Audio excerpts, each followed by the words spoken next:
नमस्कार, कैसे हैं सब। ये फ़ोटो देख रहे हैं, पहचान तो रहे होंगे। अरे बिल्कुल पहचानिएगा, नहीं पहचानते हो तो हम बता देते हैं। ये हैं भोजपुरी के superstar, hit machine, trending star Khesari Lal Yadav.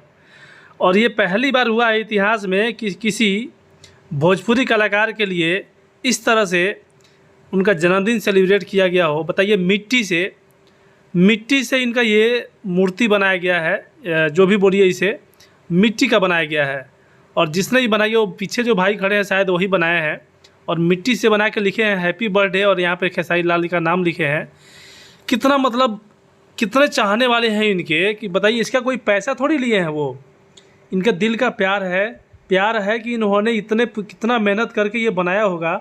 ये देखने में और सोचने में 1 मिनट लगता है, 1 सेकंड लगता है, लेकिन बनाने में पूरा दिन लगा होगा इनको। और वो भी इनके पास एक्सपीरियंस है तभी पूरा दिन लगा होगा। जिसके पास एक्सपीरियंस नहीं है वो बना भी नहीं सकता। तो ये था कल खेसारी लाल जी का बर्थडे। और बर्थडे पे काफ़ी सारे लोगों ने अनेक तरीके से प्यार दिया। और यहाँ पे एक तरीका ये भी है जो कि खेसारी लाल जी को लोग कैसे प्यार करते हैं, यहाँ पे देख सकते हैं। इस वीडियो को दबा के शेयर कीजिएगा, शेयर रुकना नहीं चाहिए, कमेंट जरूर कीजिएगा, चैनल पर नहीं तो सब्सक्राइब कीजिए। मिलते हैं नई वीडियो। जय हिंद, जय भोजपुरी।